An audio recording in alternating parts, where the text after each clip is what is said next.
I think this might be my favorite. Hello and welcome. Today I want to talk about one of my favorite commander decks, Yuriko, the Tiger Shadow. Yuriko is a Dimir 3 mana 1/3 with ninjutsu, so we're only ever really playing the ninjutsu to cast her. Whenever a ninja you control deals combat damage to a player, reveal the top card of your library and put that card into your hand. Each opponent loses life equal to that card's converted mana cost. So how I'm playing this deck, I used to have this deck as my CEDH deck, but I didn't really like it. It was kind of boring. But now it is filled with ninjas and it is filled with high mana cost. So that way, whenever we get our ninja damage through and we flip the top, then we hit everyone for a lot of damage. There are also a lot of ways to manipulate the deck, and there's a couple extra turns in here. Of course, if y'all have any suggestions, let me know. I was just editing this. It's been a few years since I've edited it, so there are a few cards that I don't have yet, but we'll go over that at the end. In Flying Death Touch, whenever it enters the battlefield, draw a card. It's a 1/1. This is important later because a lot of my stuff is just cheap, unblockable stuff. That way I can get the triggers off. I know this isn't a ninja, but it's just really good and it draws me a card. Now, this is a Changeling Outcast, which is a shapeshifter. It is a ninja and basically can't be blocked. So 1/1. Dimir Infiltrator is unblockable. And again, 1/3. That's important. The 1. Now, this is a card that I rarely ever cast. It's really just in there for that 13 damage. Fallen Shinobi is a ninjutsu card. This one I do actually want to get out and start dealing damage, because whenever it deals damage to a player, that player exiles the top 2 cards of their library. Until the end of turn, you can play those cards without paying their mana cost. So good. Then we have the Lurker. It's a 1/1, can't be blocked. The Steel Wind is something that, again, we want to deal damage with. So whenever you deal combat damage, you search your library for a ninja card, reveal it, put it into your hand. And then what's really cool about this card is you can pay 2 to give a target ninja unblockable. So comes in handy. Invisible Stalker, 1/1, unblockable, hexproof. Ink Eyes. Now this is a 5 mana ninjutsu. So a lot of y'all know how this deck works already, but the idea is you attack with a 1/1 that's unblockable, and then instead of this doing damage, you ninjutsu something else in. Because how ninjutsu works is return an unblocked attacker you control to your hand and put this card into play instead, basically. So you're just like smoke, cloud, ninja taking its place. So this card would go back to my hand, and this is the card that would be tapped and attacking. So whenever this deals combat damage to a player, you may put a target creature card from that player's graveyard into play under your control. Really good. And you can regenerate it. Ingenious Infiltrator is the ninjutsu is 2 for a 2/3, and whenever a ninja you control deals combat damage to a player, draw a card. Mistblade Shinobi, a 1/1 ninjutsu for 1. And so you can either play it as a hard cost for 3, or you can ninjutsu, which ideally you're playing it for ninjutsu. Whenever this deals combat damage to a player, you may return target creature that player controls to its owner's hand. Moth Dust Changeling, this does count because it is shapeshifter, it does count as a ninja. Tap an untapped creature you control, and this will gain flying until the end of turn, which sometimes is important when you're trying to get that combat damage through. Moonblade Shinobi. So this is a ninjutsu of 3. Whenever this deals combat damage to a player, you make a 1/1 creature token with flying. A 1/1 Mistcloak Herald, unblockable. Nashi. I love this card so much. So the ninjutsu cost is 4, or you can just hardcast it for 3. And whenever it deals combat damage to a player, exile the top of each player's library. You may play one of those cards. If you cast a spell this way, pay life equal to the CMC rather than paying its mana cost. So you can just pay life to play these cards, which is really cool. Ninja of Deep Hours. Ideally, you're casting this for 2, and whenever it deals combat damage to a player, you may draw a card. Ornithopter is a 0 cost, and it is a flying 0/2.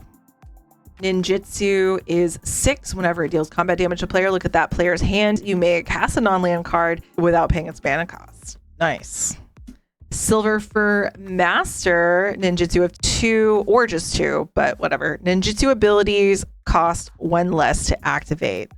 Love this. Other ninjas and rats get +1/+1.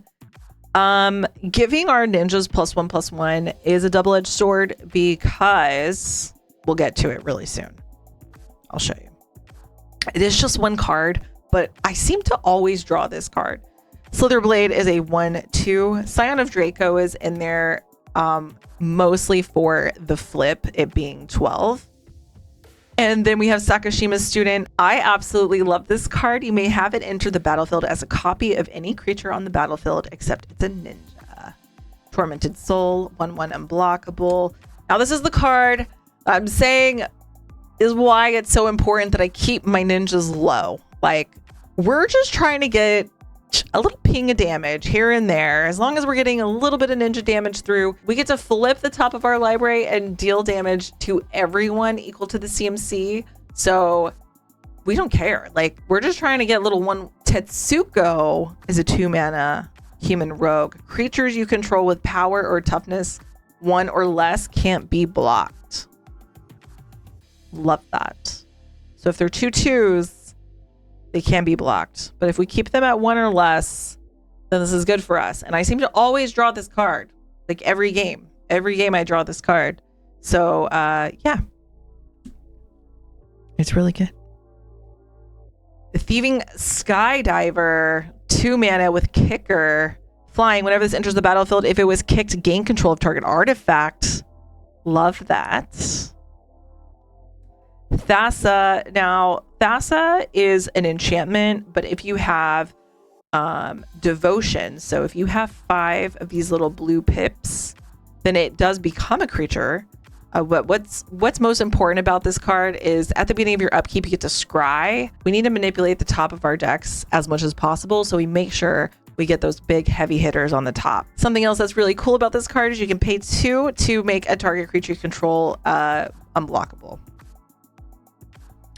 Triton Shorestalker, just a 1/1, can't be blocked. This one is Vela the Nightclad, which is a 4/4 Intimidate. Other creatures you control have Intimidate. Now, Intimidate says this creature can't be blocked except by artifact or creatures that share a color with it. Whenever Vela or another creature you control leaves the battlefield, each opponent loses a life. And then last of our creatures, we have this ninjutsu, a 1/2. Whenever it deals combat damage to a player, look at that player's hand, and then you can return target ninja you control to its owner's hand. I don't know if I like this one as much. I don't know if I like this one as much. Maybe I'll take that one out. We're gonna move on to the enchantments because I'm only playing 1. If you have any suggestions for enchantments, let me know. I took out Smoke Shroud because I don't get excited about it. I took it out. Smoke Shroud, like whenever I draw it, I'm just like, meh. It says enchant creature. Enchanted creature gets +1/+1 and has flying. And whenever a ninja enters the battlefield under your control, you may return this from graveyard to attach to that creature. So just give it flying. I don't know. I cut it. So I'm only running 1 enchantment, and that enchantment is Rhystic Study. Yes, I have a cover over it because I don't like this art. I should get a different one now that there's new ones. But this is like a collaboration that I did with an artist to make like a sleeved cover it up. But anyways, a Rhystic Study reads, since you can't read this, whenever an opponent casts a spell, you may draw a card unless that player pays 1. It's just a classic commander card. A lot of people don't like that card. I personally love it, and I'm gonna play it. Moving on to artifacts. Let's do artifacts. So artifacts in the deck, we have a Soul Ring. Got that new promo I just put in here. Mana Vault. Honestly, I don't even know if I need Mana Vault. I don't even know if I need it. Talisman of Dominance. Thought Vessel, no max hand size. Important to have no max hand size because whenever we are returning those unblockable creatures back to our hand and then drawing cards off the flip, it gets, your hand fills up fast. Sensei's Divine. You know what? I've probably always said this wrong my whole life. So I always said Sensei's Divining Top. But I've heard a lot of people say Sensei's Divining Top. Whatever. Okay. It's a great card. It's 1 mana. For 1, you can look at the top 3 cards of your library and then put them back in any order. Important for us. And then you can tap this, draw a card, and you have to put this back on top. But you'll draw it. It's fine. As long as you don't, you know, make the mistake of like fetching a land after, it happens. Arcane Signet and a Dimir Signet and a Scroll Rack. Also really important to this deck. 2 mana artifact for 1. Choose any number of cards in your hand, set those aside, and then you put an equal number of cards from the top of your library into your hand, and then put them back on your library, basically. Put them back on top. We are gonna go over instants. Let's go over instants. No, let's go over Planeswalkers. I only have 2 Planeswalkers. I opened this in my Foundations pack and I lost it. It's here on YouTube if you want to check it out. I lost my mind. But yeah, I only have 2 Kaitos. I don't run the one from Duskmourn because it does give my ninjas +1/+1 and I don't really care about that. I want them to be 1/1s. So, but this one does make ninjas. It makes 1/1s and you can draw and discard, which is great. And then this one is whenever a creature you control deals combat damage to player, put a loyalty counter on Kaito. Up to 1 target creature you control can't be blocked. Draw a card, then discard a card. And then create a 2/1 ninja, which is fine. And then the ultimate, whenever a player casts a spell, you make a 2/1 blue ninja. This ultimate, which I didn't mention, this is probably not going to happen, but if it does happen, it's pretty cool. You get an emblem with whenever a creature you control deals combat damage to players, search your library for a blue or black creature card and put it onto the battlefield. It's like, maybe it would happen. I don't know. All right, let's go over instants. Brainstorm. This is a really, really good card for us because you get to draw 3 cards and then you can put 2 cards from your hand back on top. So it can be like that 13 mana that's sitting in your hand. Really good. This card is so fun to flip because it counts for both of these CMCs.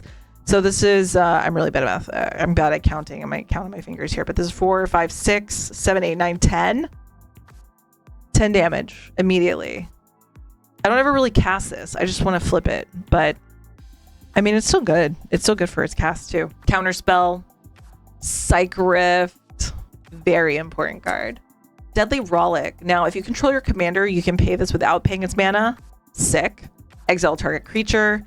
Dig Through Time, mostly using it for that flip, but if we need to draw 7 cards, it has Delve. So if you have a bunch of cards in your graveyard, you can just lower that cost. So it's versatile. Disappearing Act. This one's a little tricky. So additional cost to cast this, you do have to return a permanent to your hand. But you get to counter a spell. Dismember, -5/-5. Oh, this card is game winning. And I love this art by Wizard of Bard. It's so good. Look at the top 5 cards of your library. As many times as you choose, you may pay 1 life. And then basically just keep doing it. It's amazing. Misdirection. You may exile a blue card from your hand rather than pay Misdirection's mana cost. Change the target of spell with a single target. Mystical Tutor will go and search for a instant or sorcery card that we need. And this is a negate, which is counter non-creature spell. And then we have Otherworldly Gaze, which is a 1 mana. Look at the top 3 of your library. Put any number of them into your graveyard and the rest on top. It does have flashback, so you can cast it again. Getting down to the end, let's talk about the sorceries. Now, this is one of those, I forget what they're called, but like modal, is it modal face? I don't remember. But you can either cast it for this side, which is draw cards equal to the number of cards in your hand size plus 1. You have no maximum hand size for the rest of the game. Or you play it as a land. You can enter tapped or you pay 3 life.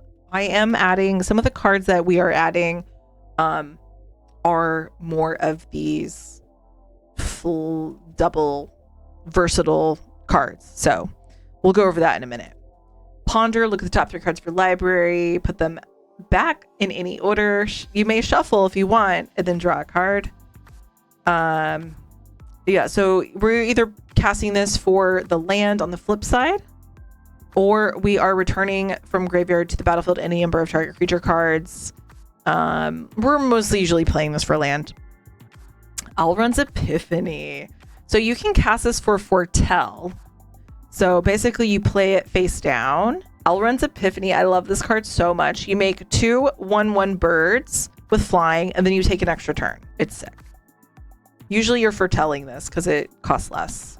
Demonic Tutor, search for 1 card. Preordained, scry 2, then draw a card.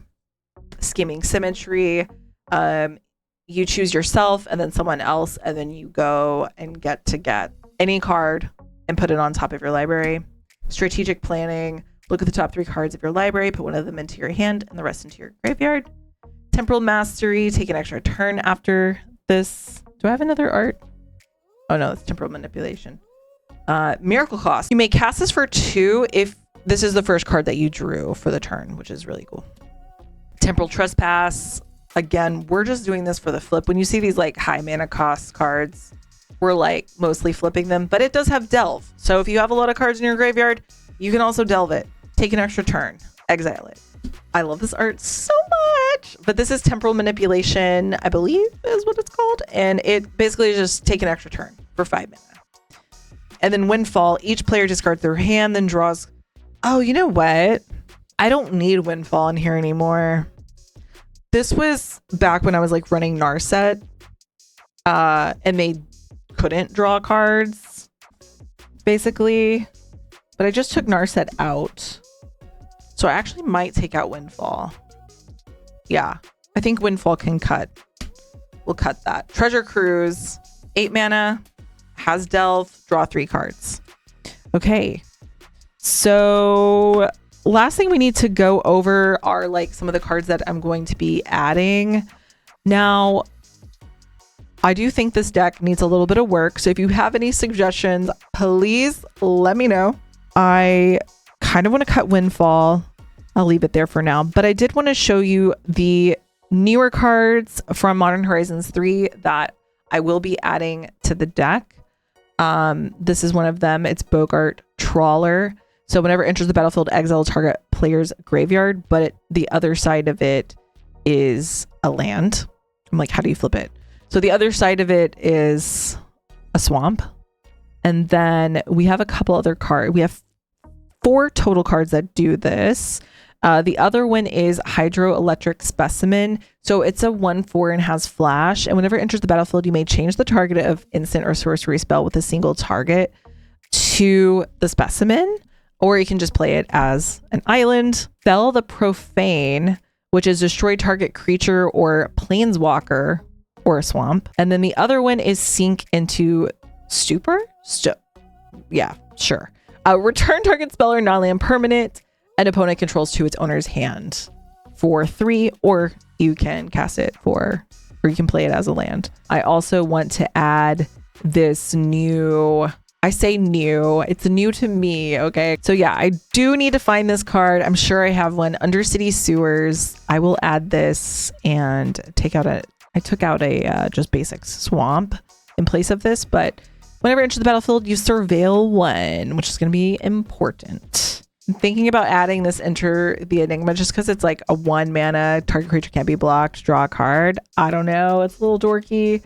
Yeah, if you have any suggestions, let me know. I am going to go through the lands because, you know, those are important. We need to do that also. So I just have my basics. I have City of Brass. Blast Zone, so we can destroy stuff if we need to. Bajuka Bog. The Pathway, which is going to give us black or blue. The Command Tower. Creeping Tar Pit. I like that this becomes a unblockable creature. It does enter tapped, which I normally don't like to play, but I think it's fine.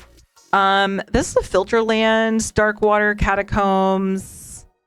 Are people still playing these? I don't know. I'm such like I say old school. I'm not like that old school, but I've been playing Magic for over a decade. So some of these decks that I'm going to be showing you on my stream are this one enters tapped unless you control an island or a swamp. Are these still good? I don't know. Exotic Orchard. Flood to Shrin, that's my fetch land. Halimar Depths. I like this because whenever it enters, you look at the top 3 and put them back in any order. Another fetch land. Morphic Pool. Mutavault becomes a creature. Prismatic Vista. Reliquary Tower, because we need to watch our max hand size. I do like the Shizo land Death Storehouse because target legendary creature gains fear if we need to get our commander damage through or ninja damage. Strip Mine, just to, F somebody up. Sunken Hollow, Urborg, and Watery Grave. I probably could upgrade my lands, but yeah, that's what I got. It's been a while. And then I just need to find these cards to add to it. But yeah, that's the deck. It's really solid. If you want to play a quick game of Commander, I would say build this deck because it's seriously a problem. It is so OP. Oh, I forgot to mention, if you are not familiar with Commander, when your commander dies, it goes to the command zone and you have to pay commander tax to cast it again. So it's an additional 2 mana. But with ninjutsu, you don't have to. It's cheating. It's kind of cheating. You only ever have to pay 2 to recast your commander. So this is kind of OP. I highly suggest playing it. It's a lot of fun. It will take out the table very quickly, or you'll just do a whole lot of nothing. But with this low mana curve of little 1/1s, you're probably gonna have something to do. It's a lot of fun. So yeah, do the thing, like the video, comment, leave me any tips. And if you want me to do more of these, actually give me a suggestion. Who do you want to see? I have a ton of decks. Who do you want to see next? Let me know. Thank you so much for watching. I'll see you next time.